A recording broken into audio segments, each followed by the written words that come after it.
I suppose as I have gotten older, I think that God has put this spirit in me where I feel like I have been blessed so much, and I don't have a lot, but I have, I have ample, that I need to share it. And I go back to a verse in the Bible that says, "Too much has been given. To whom much has been given, much is expected."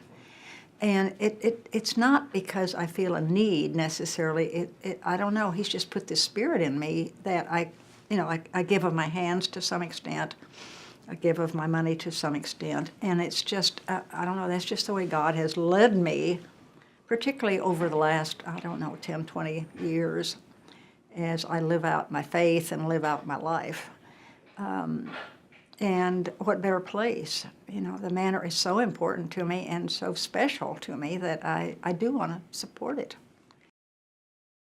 Simple way of thinking about it, you're paying it forward. And if we can influence our son and daughter in any way of carrying this forward, just that simple idea of supporting people in your community, supporting people in your churches and your organizations, whatever it might be, realizing how important it is to give. I think that's what Christ certainly did. He gave his life for us. So I think putting a few dollars on the table on occasion is a great idea.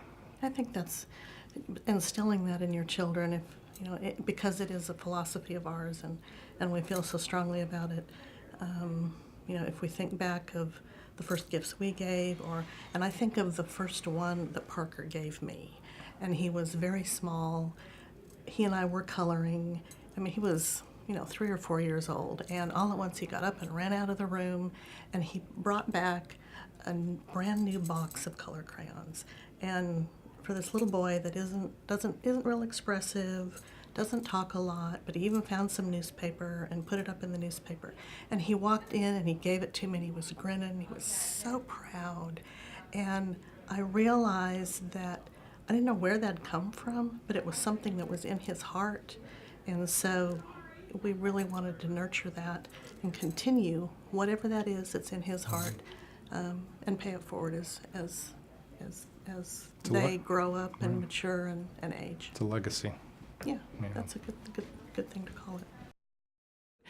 To live at Oklahoma Methodist Manor has been one of the greatest joys of my life. It's the best move I've ever made.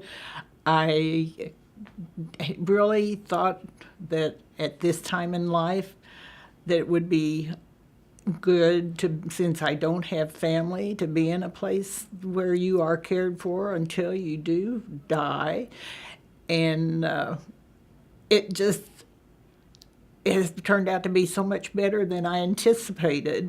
When I had planned to leave money to the church, and I was happy doing that, then I found out about the mission here, and I felt that was also a good mission.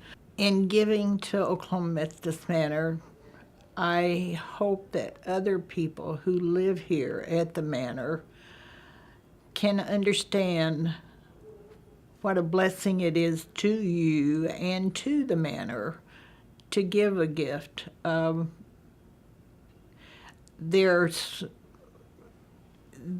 Those people that receive that gift will never know you personally, but you can't help but feel good about knowing that you gave so somebody else could live in such a nice place for the rest of their life.